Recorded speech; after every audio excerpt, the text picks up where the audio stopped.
Welcome back everyone. Welcome to civil services study. यह है test number 462। यह है पार्ट 2। फोकस करेंगे इंडियन पॉलिटी के प्रश्नों पर। किसका पार्ट 2? संसद की आंतरिक व्यवस्था का। पार्ट 1 ऑलरेडी कंप्लीट है। तो चलिए स्टार्ट करते हैं वहीं से जहाँ से छोड़ा था। इंपॉर्टेंट होंगे प्रश्न। तो क्वेश्चन नंबर 1 पर आ जाइए। निम्नलिखित कथनों पर विचार करना है। 3 स्टेटमेंट है यहाँ पर, बताना कि इनमें से कौन सा सही समय लेता है। पहला स्टेटमेंट है तारांकित प्रश्न के सामने लिखा है इसका उत्तर लिखित होता है और इसके बाद पूरक प्रश्न नहीं पूछे जा सकते। अतारांकित प्रश्न इसका उत्तर मौखिक दिया जाता है और इसके बाद पूरक प्रश्न पूछे जा सकते हैं। अल्प सूचना प्रश्न कम से कम 10 दिनों का नोटिस देकर ऐसे प्रश्न पूछे जाते हैं। ऐसे कैसे अल्प सूचना के प्रश्न? बताइए कौन कौन सा सही समय लेता है, सारे के सारे या कोई इनकरेक्ट है इसमें? देखिए पहला वाला गलत है, क्योंकि तारांकित प्रश्न वो प्रश्न होते हैं जिनका उत्तर मौखिक दिया जाता है और इसके बाद पूरक प्रश्न पूछे जा सकते हैं। जो अतारांकित प्रश्न होते हैं उनका उत्तर लिखित होता है और इसके बाद पूरक प्रश्न नहीं पूछे जा सकते। अल्प सूचना के प्रश्न कम से कम 10 दिन का नोटिस देकर पूछे जा सकते हैं। केवल तीसरा वाला स्टेटमेंट करेक्ट है। फर्स्ट और सेकंड को इंटरचेंज करोगे तो करेक्ट होगा, वरना गलत है वो। तो एलिमिनेट करो, जहाँ जहाँ पर 1 और 3 है वो नहीं होगा, 1 और 2 है वो नहीं होगा। तो इसका आंसर क्या हो जाएगा? केवल 3। तो देखिए केवल 3 यहाँ पर सही सुमेलित है। तारांकित प्रश्न वो होते हैं इसका उत्तर मौखिक दिया जाता है और इसके बाद पूरक प्रश्न पूछे जा सकते हैं, पूछ सकते हैं। अतारांकित प्रश्न इसका उत्तर लिखित होता है और इसके बाद पूरक प्रश्न नहीं पूछे जाते। इनको याद रखना, इंपॉर्टेंट है ये। अल्प सूचना के प्रश्न कम से कम 10 दिनों का नोटिस देकर पूछे जाते हैं। क्वेश्चन नंबर 2 पर आ जाइए। निम्नलिखित कथनों पर विचार करना है। 2 स्टेटमेंट है यहाँ पर, बताना कि इनमें से कौन सा करेक्ट है। पहला स्टेटमेंट है संसद का पहला घंटा प्रश्नकाल के लिए होता है और प्रश्नकाल के दौरान संसद सदस्य प्रश्न पूछ सकते हैं जिसका उत्तर सामान्यतः मंत्रियों के द्वारा दिया जाता है। जी हाँ, करेक्ट हैं दोनों के दोनों स्टेटमेंट। इसका आंसर हो जाएगा ऑप्शन नंबर सी। तो देखिए संसद का पहला घंटा जो है वो प्रश्नकाल के लिए होता है। इस दौरान संसद सदस्य प्रश्न पूछ सकते हैं और इसका उत्तर सामान्यतः मंत्री देते हैं, किंतु कोई ऐसा प्रश्न जिसकी विषय वस्तु किसी प्राइवेट सदस्य जो मंत्री नहीं है से संबंधित है तो उससे भी प्रश्न पूछ सकते हैं। क्वेश्चन नंबर 3 पर आ जाइए। निम्नलिखित पर विचार करना है। तारांकित प्रश्न के सामने हरा रंग लिखा है, अतारांकित के सामने सफ़ेद रंग, अल्प सूचना प्रश्न के सामने पीला रंग और प्राइवेट सदस्यों से पूछे जाने प्रश्न के सामने हल्के गुलाबी रंग। अब बताइए उपरोक्त में से कौन सा सही सुमेलित है? देखिए इन प्रश्नों को इनको याद रखने के लिए, इनका अलग अलग वर्ग डिसाइड करने के लिए इनको रंगों में जो है वो बांट दिया गया है। बताइए तारांकित प्रश्न हरे रंग के होते हैं क्या? करेक्ट है, तारांकित प्रश्न हरे रंग के होते हैं। अतारांकित प्रश्न सफ़ेद रंग के होते हैं। अल्प सूचना के प्रश्न हल्के गुलाबी होते हैं और प्राइवेट सदस्यों से पूछे जाने वाले प्रश्न पीले रंग के होते हैं। तो पहला करेक्ट है, दूसरा करेक्ट है, तीसरा वाला इनकरेक्ट है, चौथा इनकरेक्ट है। तो 3 जहाँ पर है, 4 जहाँ पर है उसको एलिमिनेट करिए तो केवल 1 और 2 सही हो जाएगा। ऑप्शन नंबर ए हो जाएगा इसका आंसर। तो देखिए केवल 1 और 2 यहाँ पर सही सुमेलित है। तारांकित, अतारांकित, अल्प सूचना के प्रश्न और प्राइवेट सदस्यों से पूछे जाने वाले प्रश्नों की सूची अलग अलग रंगों की छपी होती है ताकि वे एक दूसरे से अलग दिखें। जो तारांकित प्रश्नों की सूची होगी वो हरे रंग की होगी, अतारांकित प्रश्नों की सूची सफ़ेद रंग की होगी और अल्प सूचना प्रश्नों की सूची गुलाबी रंग की और प्राइवेट सदस्यों से पूछे जाने वाले प्रश्नों की सूची कैसी? पीले रंग की। आ जाइए क्वेश्चन नंबर 4 पर। संसदीय कार्यप्रणाली में शून्यकाल मतलब 0 आवर के संदर्भ में निम्नलिखित कथनों पर विचार करना है। पहला स्टेटमेंट है शून्यकाल कैनेडियन संसदीय व्यवस्था की देन है। दूसरा स्टेटमेंट है इसकी अवधि दोपहर 12 बजे से 1 बजे के बीच होती है। संसदीय प्रक्रिया में इसका उल्लेख नहीं किया गया है। देखिए पहला स्टेटमेंट ही गलत है, क्योंकि शून्यकाल जो है वो भारतीय संसद की देन है, कैनेडियन या ब्रिटिश की नहीं। तो कर दो एलिमिनेट, उत्तर मिल जाएगा। नहीं मिला, चलिए 50% तो काम आसान हो गया ना। इसकी अवधि दोपहर 12 बजे से 1 बजे के बीच होती है, करेक्ट है। और संसदीय प्रक्रिया में इसका उल्लेख नहीं किया गया है, इसको बाद में अपनाया गया। तो 2 और 3 सही है, इसका उत्तर हो जाएगा ऑप्शन नंबर सी। तो देखिए शून्यकाल भारतीय संसदीय व्यवस्था की देन है, ना कि कैनेडियन संसदीय व्यवस्था की। इसका जन्म भारत में ही हुआ है और प्रश्नकाल भारत में वर्ष 1962 में 62 से जारी है।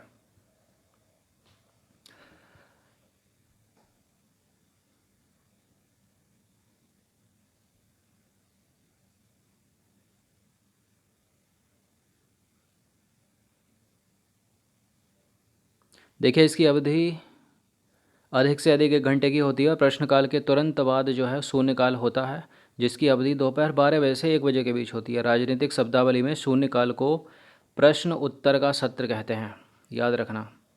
तो यहाँ बात प्रश्नकाल की भी हो गई है। प्रश्नकाल भारत में 1962 से जारी है, याद रखना।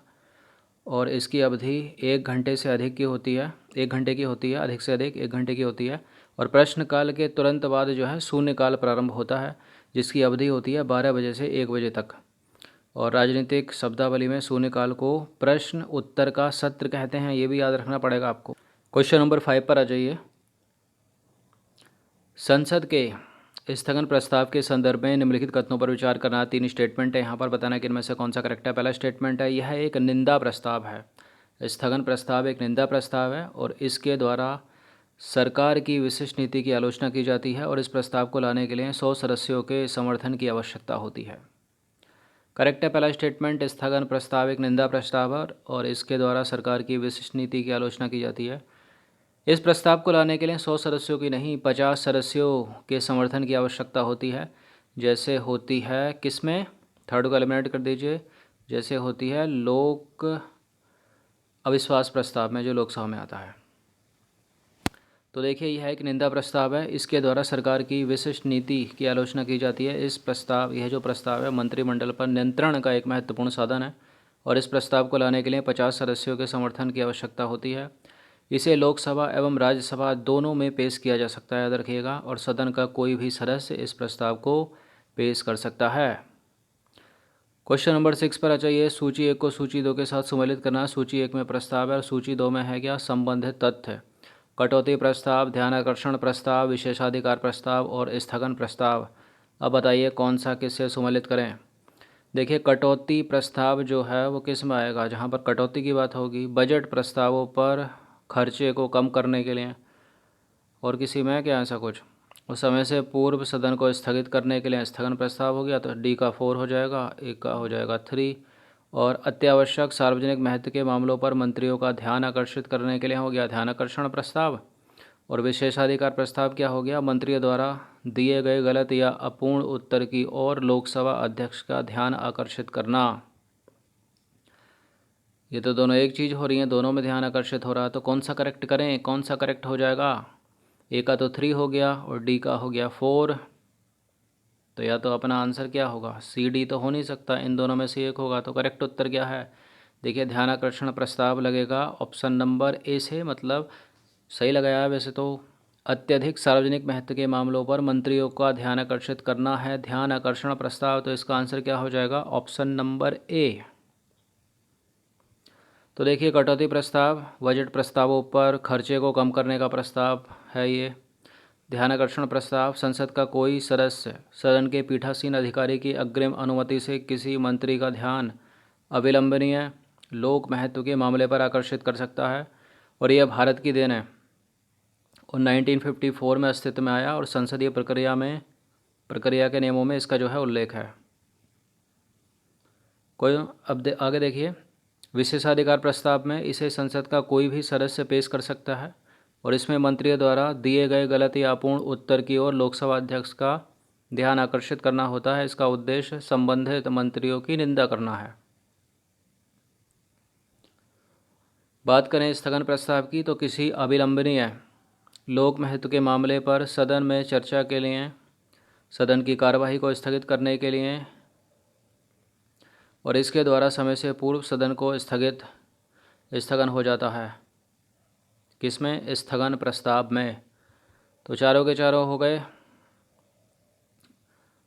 एक का 3 हो गया, बी का 1 हो गया और सी का हो गया 2 और डी का हो गया 4।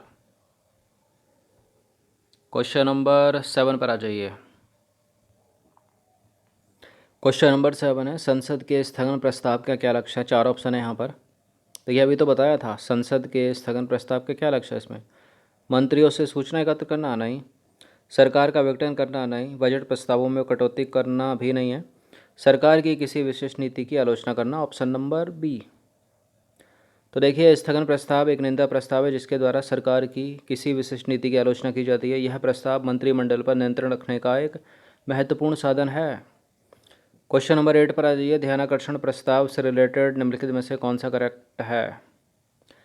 इसने स्थगन प्रस्ताव के क्षेत्र को सीमित किया है। इसने किसने? ध्यानाकर्षण प्रस्ताव ने। और इस प्रस्ताव में निंदा का पक्ष शामिल नहीं होता, मतलब ये निंदा प्रस्ताव नहीं है। बिल्कुल करेक्ट है दोनों के दोनों स्टेटमेंट, सी है इसका आंसर। तो उपरोक्त दोनों के दोनों सही हैं। शून्यकाल में समान ध्यानाकर्षण प्रस्ताव भारतीय संसदीय प्रक्रिया की देन है और यह 1954 में अस्तित्व में आया। इसने स्थगन प्रस्ताव के क्षेत्र को सीमित किया है। यह स्थगन प्रस्ताव के सदृश है किंतु इसमें निंदा का पक्ष शामिल नहीं होता, इसलिए इसे मंत्रिमंडल को उत्तरदायी बनाने का उपाय नहीं माना जाता है। क्वेश्चन नंबर 9 पर आ जाइए। निंदा प्रस्ताव से रिलेटेड कुछ स्टेटमेंट है यहाँ पर, बताना कि इनमें से कौन सा करेक्ट है। देखिए इंपॉर्टेंट है, निंदा प्रस्ताव भी इंपॉर्टेंट है, अविश्वास प्रस्ताव भी। दोनों एक दूसरे के उथल पुथल होते हैं, मतलब चीज़ें दोनों में अलग अलग होती हैं। तो बात करें निंदा प्रस्ताव की, पहला स्टेटमेंट है इसे केवल संपूर्ण मंत्रिपरिषद के विरुद्ध ही लाया जा सकता है। इसे पारित होने पर मंत्रिपरिषद को त्यागपत्र देने की आवश्यकता नहीं है। इसे लोकसभा में स्वीकार करने का कारण बताना अनिवार्य नहीं है। बताइए इनमें से कौन सा करेक्ट है। देखिए इसे केवल संपूर्ण मंत्रिपरिषद के विरुद्ध लाया जा सकता है, गलत है स्टेटमेंट, क्योंकि इसे केवल एक मंत्रियों के समूह और संपूर्ण मंत्रिपरिषद के विरुद्ध लाया जा सकता है। ऐसा नहीं है कि केवल एक मंत्रिपरिषद के विरुद्ध लाया जा सकता, केवल पूरी मंत्रिपरिषद के विरुद्ध लाया जा सकता है। गलत है पहला स्टेटमेंट। इसे पारित होने पर मंत्रिपरिषद को त्यागपत्र देने की आवश्यकता नहीं है, करेक्ट है। इसे लोकसभा में स्वीकार करने का कारण बताना अनिवार्य होता है, ये भी करेक्ट है। किसी की निंदा कर रहे हो तो बताना पड़ेगा ना क्यों कर रहे हो। तो 2 और 3 करेक्ट है, पहला वाला इनकरेक्ट करके करो एलिमिनेट। तो इसका आंसर क्या हो जाएगा? Option number B. तो देखिए कथन एक गलत है, 2 और 3 सही है। निंदा प्रस्ताव संसदीय कार्यवाही का एक साधन है। इसे किसी एक मंत्रियों के समूह या संपूर्ण मंत्रिपरिषद के विरुद्ध लाया जा सकता है। इसे पारित होने पर मंत्रिपरिषद को त्यागपत्र देने की आवश्यकता नहीं है। इससे केवल मंत्रिपरिषद की कुछ नीतियों एवं कार्यों की आलोचना होती है और इसे लोकसभा में स्वीकार करने का कारण बताना अनिवार्य होता है, याद रखिएगा। अब देखते हैं इसके विपरीत अविश्वास प्रस्ताव। अविश्वास प्रस्ताव के संदर्भ में निम्नलिखित में से कौन सा कथन सही है। 4 स्टेटमेंट है यहाँ पर, बताना कि इनमें से कौन सा करेक्ट है। पहला स्टेटमेंट है, पढ़िए इसको।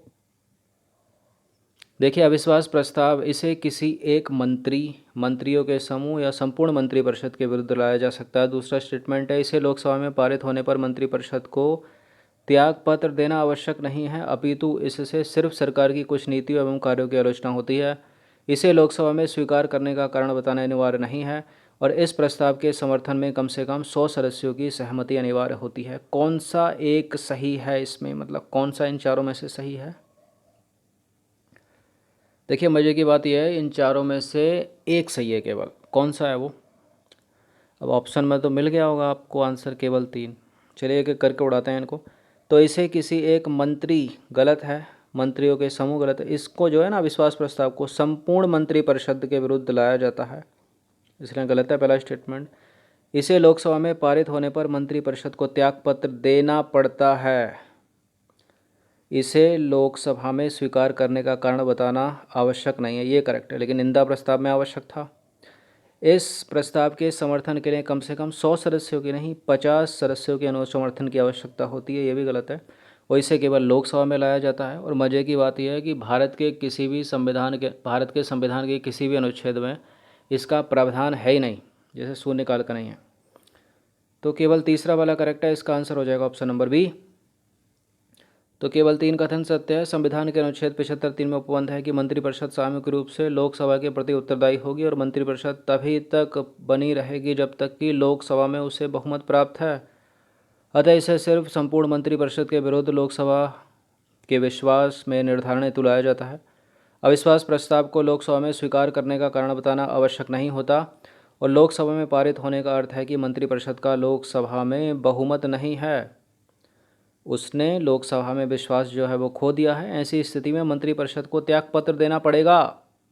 समझ में आ गया होगा निंदा प्रस्ताव क्या चीज़ है, अविश्वास प्रस्ताव क्या चीज़ है। उसमें कुछ और हो रहा था, इसमें कुछ और। वो किसी एक मंत्रियों के समूह संपूर्ण मंत्रिपरिषद के विरुद्ध भी लाया जा सकता है निंदा, और ये केवल संपूर्ण मंत्रिपरिषद के विरुद्ध लाया जाएगा।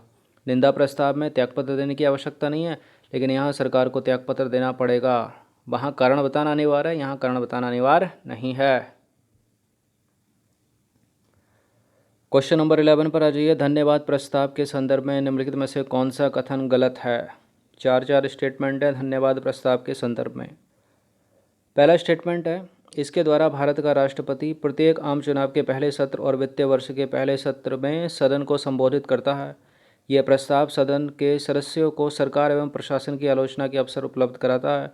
राष्ट्रपति के इस संबोधन को ब्रिटेन के राजा के अभिभाषण से लिया गया है और इस प्रस्ताव पर चर्चा केवल राज्यसभा में होती है। बताइए, गलत ढूंढना है, गलत।